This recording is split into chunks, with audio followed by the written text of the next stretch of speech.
It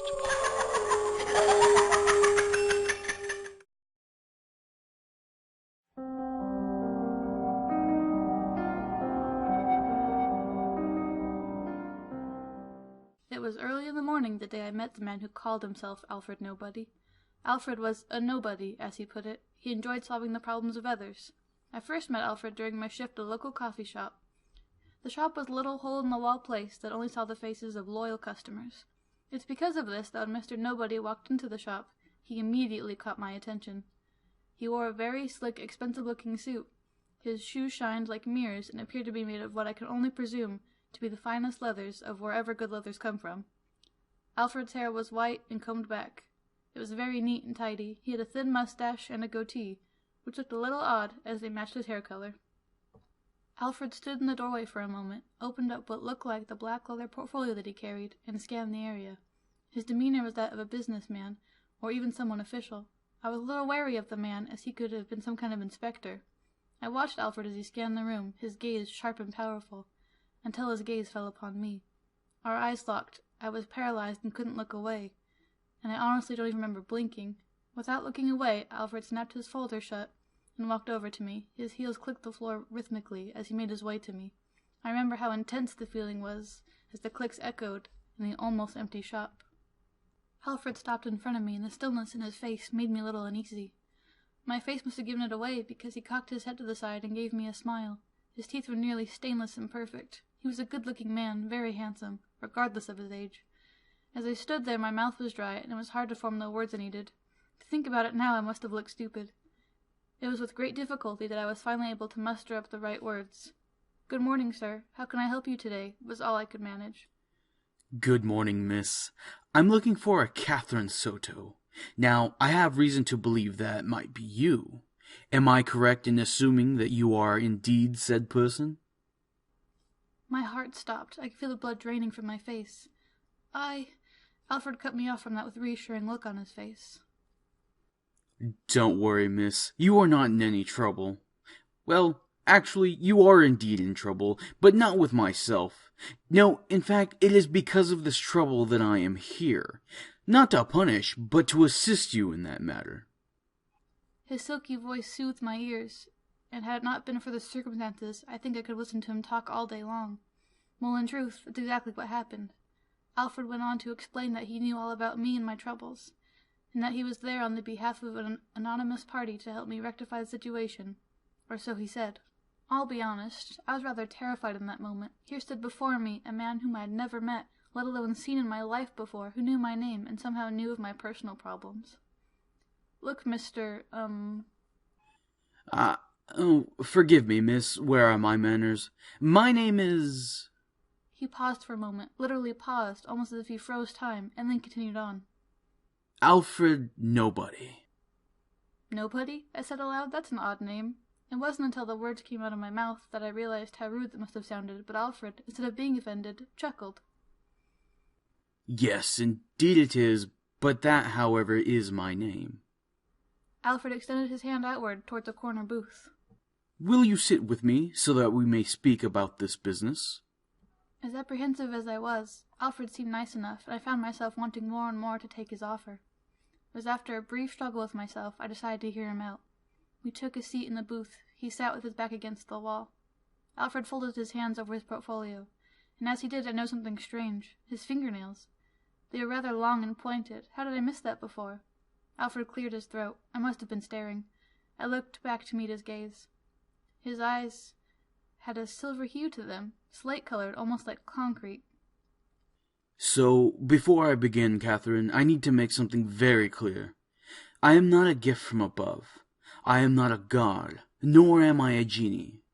What I am is a businessman. I make deals with people, and with that I have a deal for you. Now, before we continue, do you understand what it is that I just said?" I nodded my head. "Fantastic.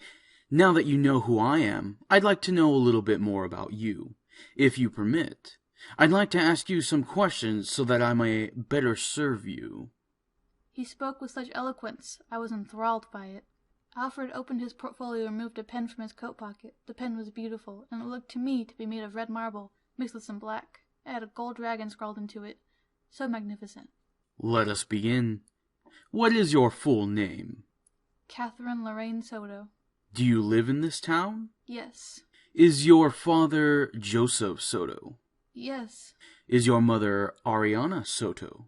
Yes, but how? Please just answer. I'll explain in due time. Your brother is his name Charles Soto? No, his name is Alexander. Alfred looked up at me, his smile wide and wild. Yes, of course. Tell me about Alexander. What do you want to... He raised his hand to cut me off again. Well, he is 13, and he is a really great kid, and he loves to read. Alfred nodded. Now, this is going to be tough to talk about, but I need you to tell me about his condition.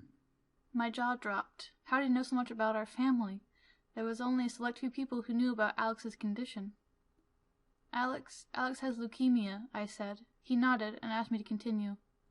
Well, he's suffering. It's an awful disease. He's had treatment and a few procedures, but he's not getting any better.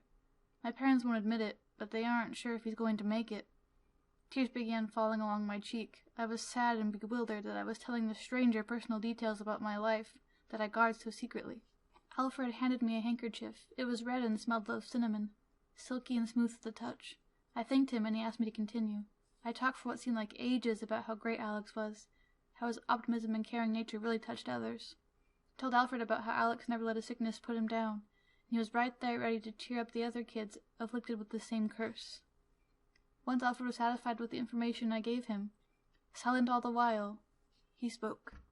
It doesn't take a blind man to see how important this young man is to you. It breaks my heart to see such potential young people having to suffer in such a manner. Sentiments aside, I believe I can help you. His tone had changed from upbeat to a more serious one.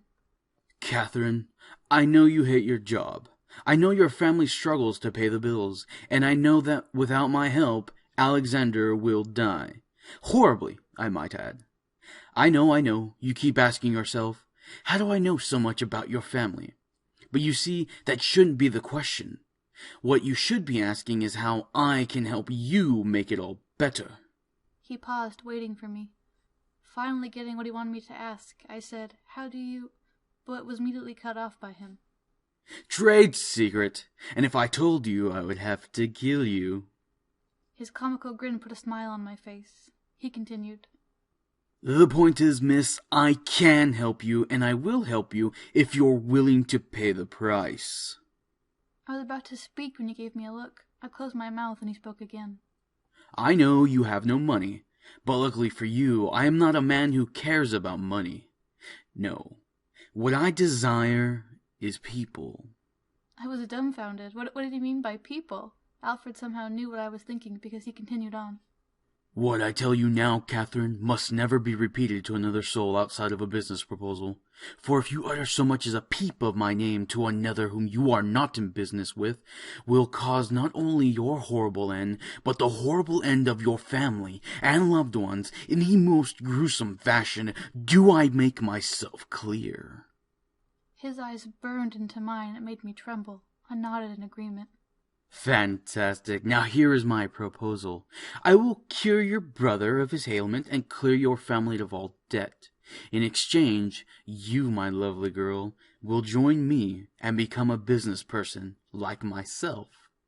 He was so excited. Could this man really do what he said? How could he do such things? In my mind, it didn't seem logical, but in my heart, I believed him. I had so many questions in my mind, but only one that left my lips was... what would I do?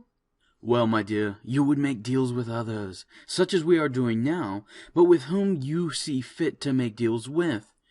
It's simple, really. You find clients that are in need of your services, people just like you. He said eagerly, waiting for me to respond. I wasn't so sure about it all. I looked at Alfred and asked, why me? He shook his head at me and simply said, because I know inside you dwells potential. Can you really do as you say? How do I know this isn't just some kind of sham? I asked. Honestly, you really don't. But I will say this. You and I both know that I can. Hand yourself over, Catherine. Become one of my partners. Help me make this world a better place of business. Deep down inside, I knew he was telling the truth. The devil had me in his clutches, and I knew I couldn't escape. Without instruction, without hesitation, and without regret, I took his pen and signed the dotted line. True to his word, Mr. Nobody had cured Alexander and wiped away my family's debt. It's been about 4 years now since I signed my soul away.